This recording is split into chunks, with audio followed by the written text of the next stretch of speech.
ચાલો વિદ્યાર્થી મિત્રો, હવે પછીનો નેક્સ્ટ ટોપિક છે તત્વોની ઇલેક્ટ્રોનની રચના અને આવર્ત કોષ્ટક. હવે આમ તો આવર્ત કોષ્ટક વિશે મોટાભાગની માહિતી આપણે ક્યાંક ને ક્યાંક છે એ ભણી ગયા છું. ધોરણ 10 સુધીના અભ્યાસમાં પણ આપણે ઘણી ખરી બાબત આવર્ત કોષ્ટક વિશે જાણતા થયા છું. ધોરણ 11માં આવર્ત કોષ્ટકને આપણે બહુ વિગતવાર ભણવાનું છે. આમ કહીએ તો ઊંડાણપૂર્વક એમનો અભ્યાસ કરવાનો છે. આવર્ત કોષ્ટકની રચના આખી કેટલા વિભાગોની અંદર થઈ છે, કક્ષકોના આધારે આવર્ત કોષ્ટકને વિભાજિત કરવામાં આવ્યા છે, બરાબર છે. અને આ જે કક્ષકના આધારે વિભાજન છે એમાં છેલ્લો ઇલેક્ટ્રોન કઈ કક્ષકમાં ગોઠવાતો હોય એમના આધારે જે તે કક્ષકમાં ઇલેક્ટ્રોન છેલ્લો ઇલેક્ટ્રોન કઈ કક્ષકમાં ગોઠવાય છે એમના આધારે એમને વિભાજિત કરવામાં. એસ કક્ષકમાં ગોઠવાતો હોય તો આવર્ત કોષ્ટકના એસ વિભાગની અંદર ગોઠવવામાં આવ્યો. કોઈ ઇલેક્ટ્રોન છે એ છેલ્લો ઇલેક્ટ્રોન પી વિભાગની અંદર ક્યારે સમાવિષ્ટ કરી શકાય, તો કે કક્ષક છેલ્લી કક્ષક પી કક્ષક હોય અને છેલ્લો ઇલેક્ટ્રોન પી કક્ષકની અંદર ગોઠવાતો હોય કોઈ પણ તત્વનો, તો એ પી વિભાગમાં ગોઠવવામાં આવે. કોઈ તત્વનો છેલ્લો ઇલેક્ટ્રોન ડી કક્ષકમાં ગોઠવાતો હોય તો એ ડી વિભાગની અંદર ગોઠવવામાં આવે. કોઈ તત્વનો છેલ્લો ઇલેક્ટ્રોન એફ કક્ષકની અંદર ગોઠવાતો હોય તો એ તત્વને એફ વિભાગની અંદર છે એ સ્થાન આપવામાં આવ્યું. તો છેલ્લો ઇલેક્ટ્રોન કઈ કક્ષકમાં ગોઠવાય છે એમના આધારે એસપી ડીએફ એવા આવર્ત કોષ્ટકના વિભાગ થયા.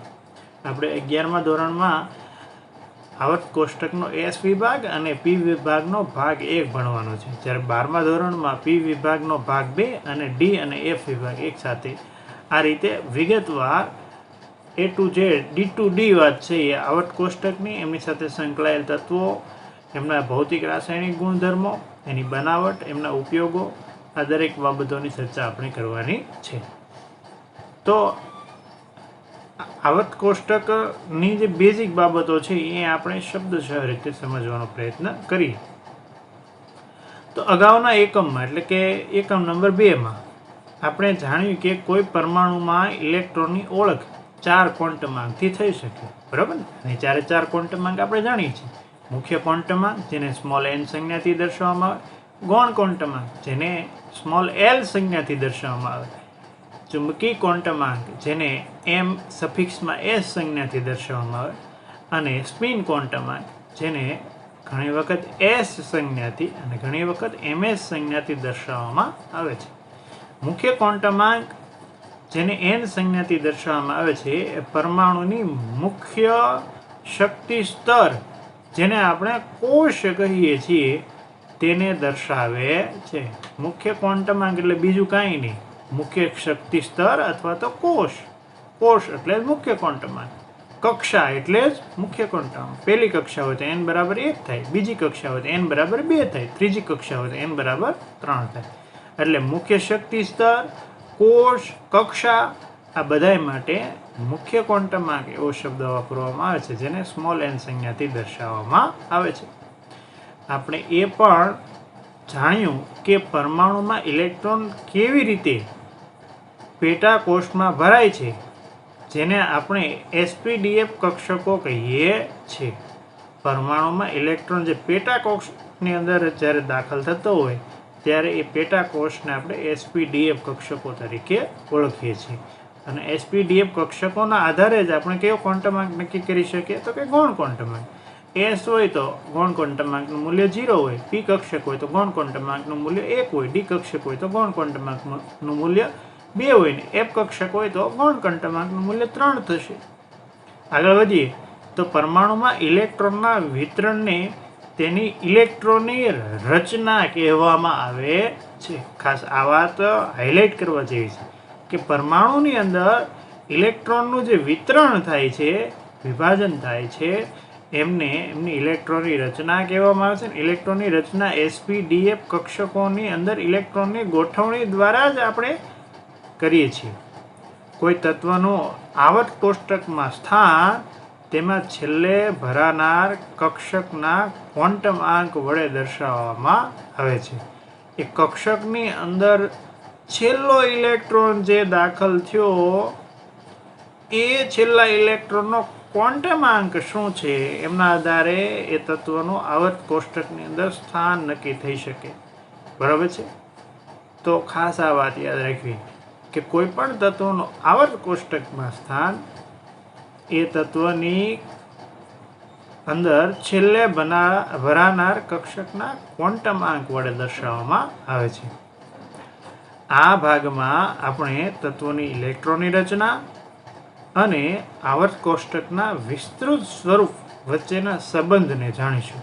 આપણે જે હવે અભ્યાસ કરવાનો છે એમાં દરેક તત્વોની ઇલેક્ટ્રોનની રચના કઈ રીતે લખવામાં આવે છે આમ તો આપણે શીખી ગયા છીએ, તેમ છતાં અને આવર્ત કોષ્ટક એમની સાથે સંલગ્ન આવર્ત કોષ્ટકની બાબતો છે એમનો વિસ્તૃત અભ્યાસ આપણે કરવાના છે.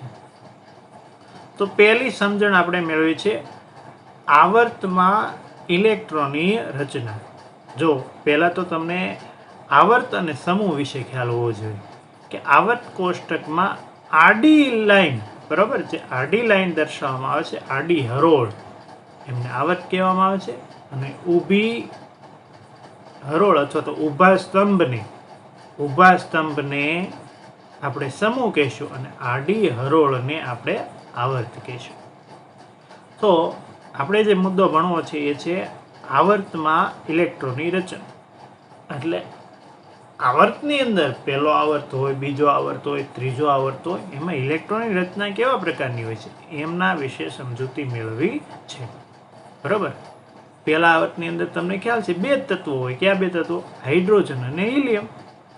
બરાબર છે. પહેલા આવર્તની અંદર 2 તત્વો. બીજા આવર્તની અંદર 8 તત્વો હોય છે. લિથિયમથી લઈ અને નિયોન સુધીના 8 તત્વો હોય છે.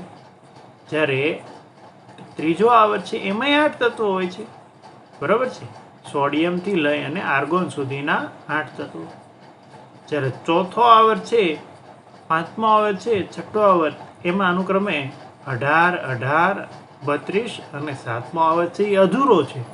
એ આપણે માહિતી લગભગ મારા ખ્યાલથી તમે હવે જાણતા હશો. આપણે અગાઉના ક્લાસની અંદર પણ એમની ચર્ચા કરી છે. હવે તમે આમ આવર્ત કોષ્ટકને બરોબર સમજતા થાવ તો પહેલા આવર્તમાં ફક્ત એસ કક્ષકને જ કક્ષક દ્વારા જ ઇલેક્ટ્રોનની પૂર્તિ થાય છે. બરાબર છે. 1sમાં 1 હોય તો હાઇડ્રોજન, 1s કક્ષકની અંદર 2 ઇલેક્ટ્રોન હોય તો એ કોની ઇલેક્ટ્રોન રચના થશે? હિલિયમ. પણ બીજા આવર્તની અંદર ઇલેક્ટ્રોનની ગોઠવણી કરો ને તો એસ અને પી બંને કક્ષકનો ઉપયોગ થાય છે. બરાબર છે. પહેલા આવર્તમાં એસ કક્ષક જ હોય. ઇલેક્ટ્રોનની ગોઠવણી માટે કઈ કક્ષકો ઉપયોગમાં આવે છે? એસ કક્ષક. બીજા આવર્તમાં એસ અને પી કક્ષકો. ત્રીજા આવર્તની અંદર છે એ પણ તમે જુઓ તો એસ અને પી કક્ષકનો ઉપયોગ થાય છે. બરાબર છે. પહેલા આવર્તમાં એસ કક્ષક, બીજા અને ત્રીજા આવર્તમાં એસ અને પી કક્ષકનો ઉપયોગ થાય છે. ચોથા અને પાંચમા આવર્તની અંદર બરાબર એસ, પી અને ડી કક્ષકનો ઉપયોગ થાય છે. અને છઠ્ઠા અને સાતમા આવર્તની અંદર એસ, પી, ડી અને એફ કક્ષકોનો ઉપયોગ થાય છે. તો આ ખાસ માહિતી યાદ રાખવાની. પહેલા આવર્તની અંદર એસ કક્ષક જ તે ખાલી ઉપયોગમાં લેવાય છે. બીજા, ત્રીજા આવર્તની અંદર એસ અને પી બંને. ચોથા, પાંચમા આવર્તની અંદર એસ, પી અને ડી કક્ષકો ઉપયોગમાં લેવાય છે. છઠ્ઠા અને સાતમા આવર્તની અંદર એસ, પી, ડી અને એફ કક્ષકો છે એ ઇલેક્ટ્રોનની ગોઠવણી માટે ઉપયોગમાં લેવામાં આવે છે. ખાસ આપણે ચોથા આવર્તની વાત કરીએ તો તમને એ ખ્યાલ હોવો જોઈએ કે ભાઈ 4s કક્ષક છે એ ભરાઈ ગયા બાદ 4p કક્ષક ભરાતી નથી. કારણ કે 4p કક્ષક કરતાં ઓછી ઉર્જા કઈ કક્ષકની હોય છે? 3d ની. એટલે 4s કક્ષક ભર્યા બાદ 3d કક્ષક ભરવામાં આવે છે. અને 3d કક્ષક ભરાઈ ગયા બાદ જ 4p કક્ષક ભરવાથી એ ચોથો આવર્ત પૂરો થતો હોય છે. એવી જ રીતે પાંચમા, છઠ્ઠા અને સાતમા આવર્તની અંદર આ બધી બાબતોનો આપણે ખ્યાલ રાખીશું. આ બધી બાબતોને વિગતવાર આપણે ટેક્સ્ટબુકની ભાષા પ્રમાણે શબ્દશઃ વાતથી સમજીએ તો આવર્તક ક્રમ બાહ્યતમ કક્ષા અથવા તો સંયોજકતા કોષ માટે એનનું મૂલ્ય દર્શાવે છે.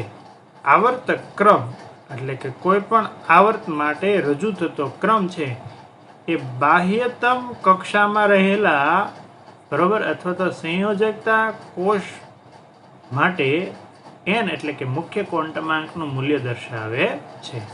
કયો મુખ્ય ક્વોન્ટમાંક હશે એ તમારે નક્કી કરવું હોય કોઈ પણ તત્વ માટે તો એમની બાહ્યતમ કક્ષામાં રહેલા ઇલેક્ટ્રોનો અથવા તો કક્ષકો ના મુખ્ય ક્વોન્ટમાંકના મૂલ્ય ઉપરથી નક્કી કરી શકાય. દાખલા તરીકે હું એવું કહું કે ભાઈ પોટેશિયમ છે બરાબર, એમનો મુખ્ય ક્વોન્ટમાંક કેટલો, તો એમનું ઇલેક્ટ્રોન રચના તમે જો તો આર્ગોન કોર 4s1 પ્રકારની છે પોટેશિયમની. તો બાહ્યતમ કક્ષામાં 4s કક્ષા છે બરાબર, 4s કક્ષક બાહ્યતમ કક્ષક છે. તો 4s કક્ષકમાં આગળનો આંકડો 4 એ મુખ્ય ક્વોન્ટમાંકની માહિતી આપે છે. જેમ આવર્તક્રમ વધતો જાય છે તેમ મુખ્ય શક્તિ સ્તરનું મૂલ્ય વધતું જાય છે. પહેલા આવર્તથી બીજા આવર્ત તરફ જઈએ તો એનનું મૂલ્ય વધ્યું, 1 માંથી 2 થયું, બીજાથી ત્રીજા આવર્તમાં જાઓ તો n 2 માંથી 3 થશે. એટલે n બરાબર 1 2 3 એમ જેમ જેમ તમે આવર્તક્રમ વધતો જાય એ મુખ્ય ક્વોન્ટમાંકનું મૂલ્ય પણ વધતું જશે. જો ખાસ યાદ રાખજો, કક્ષા અને આવર્તને સીધો સંબંધ છે. પહેલો આવર્ત મતલબ પહેલી કક્ષા, બીજો આવર્ત મતલબ બીજી કક્ષા, ત્રીજો આવર્ત મતલબ ત્રીજી કક્ષા, ચોથો આવર્ત મતલબ ચોથી કક્ષા, એમ સાતમો આવર્ત મતલબ સાતમી કક્ષા થશે. એવું જોવા મળે છે કે પ્રત્યેક આવર્તમાં તત્વની સંખ્યા ભરાનારા શક્તિ સ્તરમાં ઉપલબ્ધ પરમાણ્વીય કક્ષકોની સંખ્યાથી બમણી હોય છે. પ્રત્યેક આવર્તની અંદર કેટલા ઇલેક્ટ્રોન ભરાશે એમનો આધાર એ આવર્તની અંદર કેટલી કક્ષકો હોય છે એ કક્ષકોની સંખ્યાથી બમણી સંખ્યા ધરાવતા તત્વો એ આવર્તમાં જોવા મળે છે. બરાબર છે, તો આ ખાસ આપણે યાદ રાખશું. આવર્તમાં તત્વો કેટલા છે એમનો આધાર એ આવર્તમાં રહેલી કક્ષકોની સંખ્યા ઉપરથી નક્કી થાય. કક્ષકોની સંખ્યાથી બમણી સંખ્યા ધરાવતા તત્વો જે તે આવર્તની અંદર હોય છે. તો આપણે એવું કહી શકીએ કે ભાઈ છઠ્ઠો આવર્તની અંદર 16 કક્ષકો હશે અને માટે એમાં 32 તત્વો છે એમનો સમાવેશ થાય છે. આગળ વાત કરીએ તો આ પ્રમાણે પ્રથમ આવર્ત એટલે n બરાબર 1 એમની શરૂઆત નીચલા શક્તિ સ્તર એટલે કે 1s ના ભરાવાથી થાય છે. તેમાં 2 તત્વો હોય. પહેલા આવર્તની અંદર 2 તત્વો હોય, હાઇડ્રોજન અને હિલિયમ. એમાં હાઇડ્રોજનની ઇલેક્ટ્રોન રચના 1s1 પ્રકારની, હિલિયમની ઇલેક્ટ્રોનની રચના 1s2 પ્રકારની હોય છે. આ રીતે પ્રથમ આવર્ત એ બધું એક જ થયું બરાબર ને. પ્રથમ કોષને આપણે K કોષ કહીએ, બીજા કોષને આપણે L કોષ કહીએ, ત્રીજા કોષને M કોષ કહીએ, ચોથા કોષને N કોષ કહીએ. તો K, L, M અને N એટલે કોષ, કક્ષા, આવર્ત આ બધા સરખા શબ્દો છે એવું આપણે સમજવાનું રહેશે. તો પહેલો કોષ K કોષ, પહેલી કક્ષા, અને પહેલી કક્ષામાં 2 તત્વો હોય, હાઇડ્રોજન ને હિલિયમ બરોબર. એટલે પહેલી કક્ષા પૂરી, પહેલો કોષ પૂરો, K કોષ પૂરો. બીજા આવર્તની શરૂઆત n બરાબર 2 થી થાય અને બીજા આવર્ત લિથિયમથી શરૂ થઈ અને ક્યાં સુધી ચાલતો હોય છે તો કે નિયોન સુધી ચાલતો હોય છે. જેમાં ત્રીજો ઇલેક્ટ્રોન બીજા આવર્તની અંદર ત્રીજું તત્વ લિથિયમ બરોબર, લિથિયમથી એમની શરૂઆત થાય બરોબર. અને એમાં ત્રીજો ઇલેક્ટ્રોન 2s કક્ષકમાં પ્રવેશે. પછીના તત્વ એટલે કે ત્રીજું પછીનું ચોથું તત્વ બેરિલિયમ, એમાં 4 ઇલેક્ટ્રોન હાજર હોય છે અને એની ઇલેક્ટ્રોન રચના આપણે લખવી હોય તો 1s2 2s2 પ્રકારની હોય બરાબર છે. ત્યારબાદ બોરોન તત્વથી શરૂ કરી અને આપણે નિયોન તત્વ સુધી પહોંચીએ ત્યારે 2p કક્ષક ઇલેક્ટ્રોનથી સંપૂર્ણપણે ભરાઈ જાય છે. ખાસ શું સમજવા જેવું છે કે ભાઈ ત્રીજું તત્વ અને ચોથું તત્વ સુધી 1s અને 2s કક્ષકની અંદર ઇલેક્ટ્રોન ભરાય છે, પણ જ્યારથી પાંચમું તત્વ શરૂ થાય છે તો પાંચમા તત્વની શરૂઆતથી લઈ અને 10મા તત્વ સુધી એટલે કે બોરોનથી લઈ અને નિયોન સુધીમાં 1s 2s ઉપરાંત 2p કક્ષક ભરાવાની શરૂઆત થાય છે. બોરોન ની ઇલેક્ટ્રોન રચનામાં 2p માં 1 ઇલેક્ટ્રોન હોય, બરોબર છે. કાર્બનની ઇલેક્ટ્રોનની રચનામાં 2p માં 2 ઇલેક્ટ્રોન હોય. નાઇટ્રોજનની ઇલેક્ટ્રોનની રચનામાં 2p માં 3 ઇલેક્ટ્રોન, 1:2 તો છે જ તે. ઓક્સિજનની ઇલેક્ટ્રોનની રચનામાં 2p માં 4 ઇલેક્ટ્રોન હોય. ફ્લોરિનની ઇલેક્ટ્રોનની રચનામાં 2p માં 5 ઇલેક્ટ્રોન હશે. અને નિયોનની ઇલેક્ટ્રોનની રચનામાં 2p કક્ષકની અંદર કેટલા ઇલેક્ટ્રોન હશે? 6. આમ નિયોન જ્યારે આવે ને ત્યારે 2p કક્ષક છે એ સંપૂર્ણ ભરાઈ જાય છે. આ પ્રમાણે આપણે એલ કોષ જે નિયોન તત્વની સાથે પૂર્ણ થાય છે. નિયોનની ઇલેક્ટ્રોનની રચના કેવા પ્રકારની હશે? તો કે 1:2, 2:2, 2p6 પ્રકારની હશે. તો બીજો આવર્ત જેને આપણે કયો કોષ કહીશું? તો કે એલ કોષ, બરોબર. એલ કોષ એટલે બીજો આવર્ત, બીજી કક્ષા.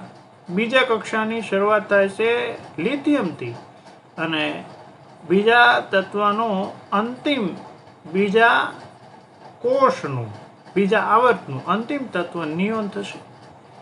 તો લિથિયમથી નિયોન સુધીના તત્વો એ બીજા કોષની અંદર, બરોબર, એલ કોષની અંદર ગોઠવવામાં આવે છે. તો આ થઈ એલ કોષની વાત. આમ બીજા આવર્તની અંદર તત્વોની સંખ્યા કેટલી થશે? 8 થશે. આવર્ત કોષ્ટકમાં ત્રીજા આવર્તની n=3 થી શરૂઆત થાય છે અને n=3 ધરાવતો આવર્ત ત્રીજો એમનું પ્રથમ તત્વ એટલે કે સોડિયમ તત્વથી એમની શરૂઆત થાય છે. અને સોડિયમની ઇલેક્ટ્રોનની રચના આપણે વાત કરીએ તો સોડિયમની ઇલેક્ટ્રોનની રચના નિયોન કોર 3s1 પ્રકારની હશે. એટલે ત્રીજો આવર્ત ભરતી વખતે ત્રીજો આવર્ત ભરતી વખતે પ્રથમ કક્ષા 3s ભરાતી હોય છે.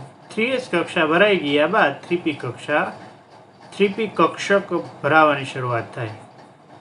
જો મારી વાક્ય રચનાને બરોબર કરેક્ટ કરવાનો પ્રયત્ન કરું તો ત્રીજો આવર્તમાં ઇલેક્ટ્રોનની ગોઠવણી કરતી વખતે સૌપ્રથમ 3s કક્ષક ભરાવાની શરૂઆત થાય છે. 3s કક્ષક ભરાઈ ગયા બાદ 3p કક્ષક ભરાવાની શરૂઆત થાય. 3p કક્ષક ભરાઈ ગયા બાદ ત્રીજો આવર્ત પણ શું થઈ જશે? પૂરો.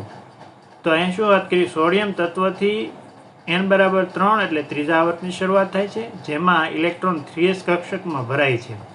બાદમાં 3s અને 3p કક્ષકોમાં ઇલેક્ટ્રોન ભરાવાથી ત્રીજા આવર્તમાં તત્વોની સંખ્યા સોડિયમથી આર્ગોન સુધી એમ કુલ કેટલી હોય છે?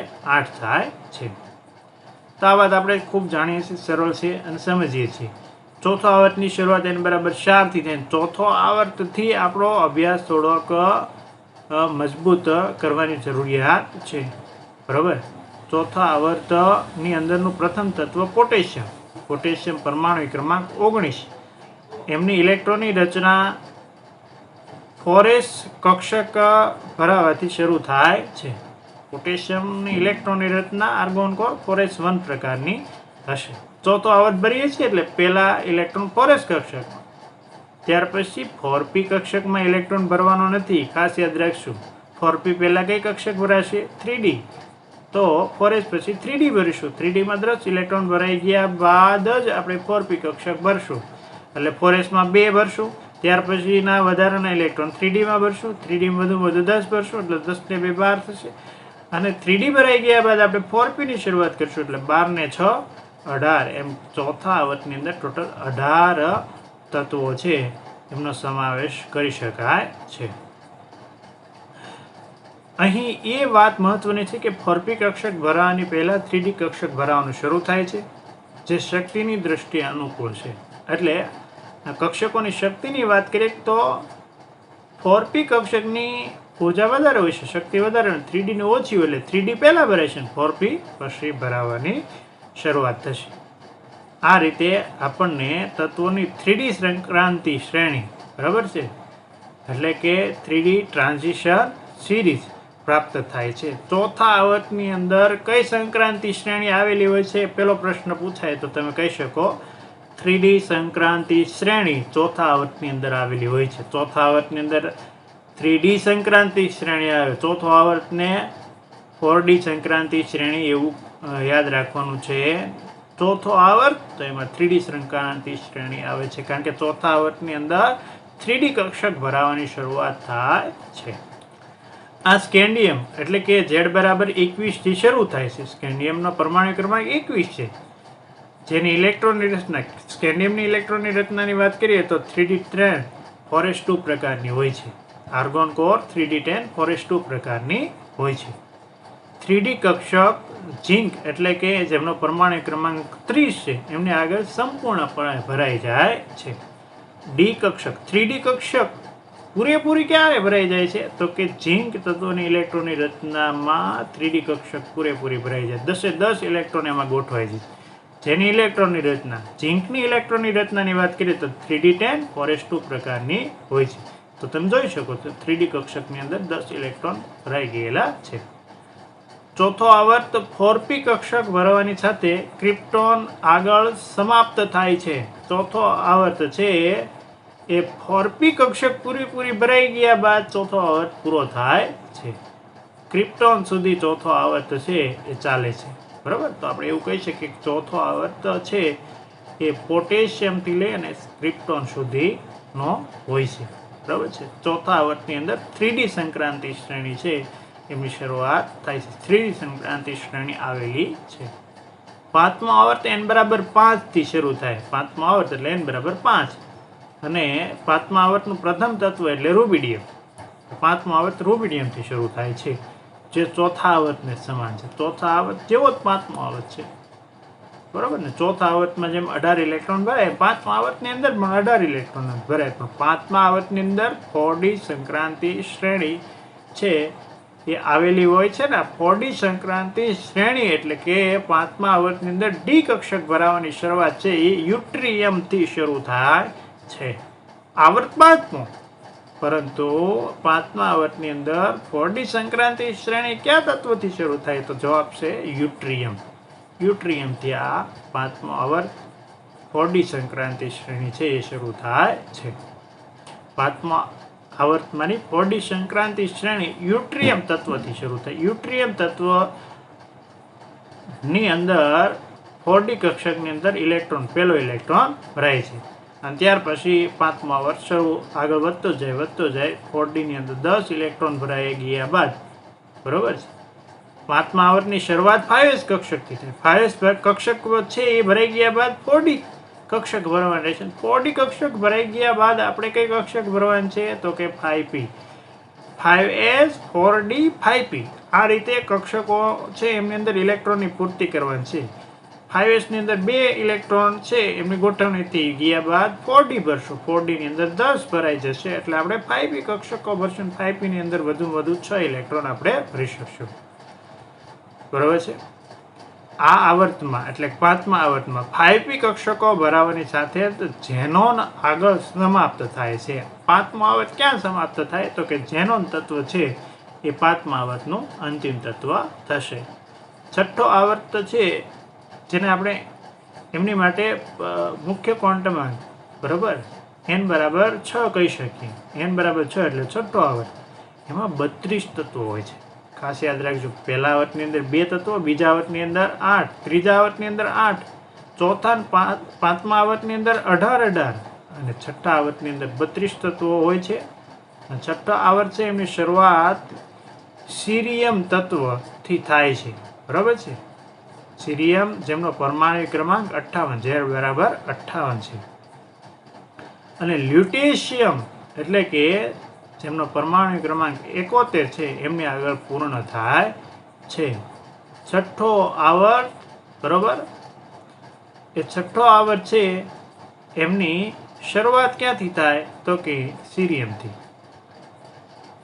આમ તો આપણે એવું કહી શકીએ કે છઠ્ઠા આવર્તની અંદર કઈ સંક્રાંતિ શ્રેણી આવેલી છે તો 5d સંક્રાંતિ શ્રેણી આવેલી છે. કઈ સંક્રાંતિ શ્રેણી આવેલી છે 5d સંક્રાંતિ શ્રેણી. તો આ 5d સંક્રાંતિ શ્રેણી છે બરાબર છે એ સંક્રાંતિ શ્રેણી માટે આપણે એવું કેવું હોય કે એમની શરૂઆત ક્યાંથી થાય તો કે સીરિયમથી થશે અને લ્યુટેશિયમ સુધી થશે. તો આપણે એમ વિગતવાર છઠ્ઠા આવર્ત જેમને માટે n=6 કહી શકાય. એમાં 32 તત્વો હોય છે. આમ આગળ ને આગળ ઇલેક્ટ્રોન છઠ્ઠા આવર્તની અંદર પહેલા 6s ભરાય, પછી 4f ભરાય, પછી 5d ભરાય, પછી 6p કક્ષકો છે એમાં ઇલેક્ટ્રોનની ગોઠવણી થાય છે. એમની ભરણ થતું જોવા મળે છે. એમાંય તમે 4f કક્ષકો ભરવાની શરૂઆત ક્યાંથી કરશો છઠ્ઠો આવર્તની અંદર 4f કક્ષકો, બરાબર, એ 4f કક્ષકો જો ડી કક્ષકો ભરાય ત્યારે એમને સંક્રાંતિ શ્રેણી કહેવાય, બરાબર, અને એફ કક્ષકો ભરાય છે ત્યારે એ તત્વને આંતર સંક્રાંતિ તત્વ કહેવાય. ડી કક્ષકોવાળા ડી કક્ષક અંતિમ કક્ષક તરીકે હોય ને એમાં ઇલેક્ટ્રોન ભરાતો હોય તો એ સંક્રાંતિ તત્વ કહેવાય, પણ એફ કક્ષક હોય તો એમને આંતર સંક્રાંતિ તત્વ કહેવામાં આવે છે. 4f કક્ષકો ભરાવાની શરૂઆત સીરિયમ, જેનો પરમાણુ ક્રમાંક 58 છે, ત્યાંથી થઈ અને લ્યુટેશિયમ, જેનો પરમાણુ ક્રમાંક 71 છે, એમને આગળ પૂર્ણ થાય છે, જેને 4f આંતર સંક્રાંતિ શ્રેણી અથવા તો લેન્થેનોઇડ શ્રેણી કહેવામાં આવે છે. આ 4f કક્ષક ભરાવાની શરૂઆત થાય એમને 4f આંતર સંક્રાંતિ શ્રેણી કહેવામાં આવે અથવા તો એનું બીજું નામ છે લેન્થેનોઇડ શ્રેણી. સાતમો આવર્ત, જેમના માટે n બરાબર 7 કહી શકાય, એ છઠ્ઠા આવર્ત જેવો જ છે. છઠ્ઠા આવર્ત ને સાતમા આવર્તની અંદર ઘણી બધી સામ્યતા છે, જેમાં ઇલેક્ટ્રોન આગળ ને આગળ, એટલે સાતમો આવર્ત ભરવો હોય તો તમારે પહેલા 7s કક્ષક ભરવી પડે, પછી 5f કક્ષક, પછી 6d કક્ષક, અને ત્યાર પછી 7p કક્ષક ભરાઈ ગયા ને ત્યારે સાતમો આવર્ત પૂરો થતો હોય છે. આમાં મોટા ભાગના માનવ નિર્મિત રેડિયો સક્રિય તત્વોનો સમાવિષ્ટ થાય છે. સાતમા આવર્તની અંદર મોટા ભાગના માનવ નિર્મિત રેડિયો સક્રિય તત્વો છે એ જોવા મળે છે. સાતમો આવર્ત 118 પરમાણુ ક્રમાંક વાળા, એટલે કે 118 પરમાણુ ક્રમાંક ધરાવતા તત્વની શોધ સાથે પૂર્ણ થશે. સાતમા આવર્તની વાત કરીએ ને આપણે, તો સાતમો આવર્ત છે ને એ ક્યાં સુધી વિસ્તરેલો છે, તો 118 પરમાણુ ક્રમાંક સુધી. તો એ સાતમા આવર્ત વિશે આપણે વાત કરવી હોય તો શું કહી શકાય, તો કે સાતમો આવર્ત માનવ નિર્મિત રેડિયો સક્રિય તત્વોનો છે. સાતમો આવર્ત છે એમાં 118 પરમાણુ ક્રમાંક સુધીના તત્વોનો સમાવેશ થાય છે. આગળ વાત કરીએ તો આ તત્વો, એટલે કે 118માં તત્વોની ખાસ વાત કરીએ તો ઉમદા વાયુ સમૂહને લગતો હશે, એટલે કે એની એક ઉમદા વાયુ સમૂહ છે, સમૂહ નંબર 18. એ સમૂહ નંબર 18ની અંદર 118મું તત્વ છે એ ગોઠવવામાં આવશે. નિષ્ક્રિય વાયુ તત્વ જેવી એમની ઇલેક્ટ્રોનની રચના હશે. એટલે એવું કહી શકાય કે સાતમો આવર્ત 118 પરમાણુ ક્રમાંકવાળા તત્વની શોધ સાથે આખો આવર્ત કોષ્ટક અને સાતમો આવર્ત પૂર્ણ થશે. આ તત્વ ઉમદા વાયુ સમૂહને સમાન હશે. એક્ટિનિયમ, એટલે કે જેનો પરમાણુ ક્રમાંક 89 છે, ત્યાંથી શરૂ કરી અને 5 કક્ષક ભરાવાના કારણે એક્ટિનિયમથી શરૂઆત થાય છે 5 કક્ષક ભરાવાની સાતમા આવર્તની અંદર, અને એના કારણે 5 કક્ષક આંતર સંક્રાંતિ શ્રેણી પ્રાપ્ત કરે છે અથવા તો પ્રાપ્ત થાય છે. એક્ટિનિયમથી સાતમા આવર્તની અંદર 5 કક્ષક ભરાવાને કારણે, બરાબર, એક્ટિનિયમથી 5 આંતર સંક્રાંતિ શ્રેણી છે એમની શરૂઆત થાય છે, જેને એક્ટિનોઇડ શ્રેણી કહેવામાં આવે, બરાબર. લેન્થેનમથી 4f આંતર સંક્રાંતિ શ્રેણીની શરૂઆત થતી એટલે એને લેન્થેનોઇડ શ્રેણી કહેવામાં આવી, અને એક્ટિનિયમથી 5f આંતર સંક્રાંતિ શ્રેણીની શરૂઆત થાય છે એટલે એમને એક્ટિનોઇડ શ્રેણી કહેવામાં આવે છે. 4f અને 5f આંતર સંક્રાંતિ શ્રેણીઓને આવર્ત કોષ્ટકમાં મુખ્ય ભાગની બહાર રાખવામાં આવે છે, નીચેના ભાગમાં. આપણે તમે આવર્ત કોષ્ટકનું અવલોકન કરતા હશો ત્યારે જોયું હશે, જેથી તેમના બંધારણને જાળવી શકાય અને સાથે સાથે સમાન ગુણધર્મોવાળા તત્વોને એક જ સ્તંભમાં રાખી અને વર્ગીકરણના સિદ્ધાંતોનું પણ પાલન કરી શકાય છે. એટલે ખાસ યાદ રાખજો, છઠ્ઠો આવર્ત સાતમો આવર્તની અંદર આંતર સંક્રાંતિ શ્રેણી, બરાબર, લેન્થેનિયમથી 4f આંતર સંક્રાંતિ શ્રેણીની શરૂઆત થાય અને એક્ટિનિયમથી 5f આંતર સંક્રાંતિ શ્રેણીની શરૂઆત થાય છે. બંનેમાં ઘણી બધી સામ્યતા છે અને આવર્ત કોષ્ટકમાં નીચે એમને સ્થાન આપવામાં આવેલું છે. તો વિદ્યાર્થી મિત્રો, આજે એટલે સુધી રાખીશું. ફરી એક નવા ક્લાસ અને નવી રસપ્રદ વાતો સાથે મળીશું. ત્યાં સુધી આવજો.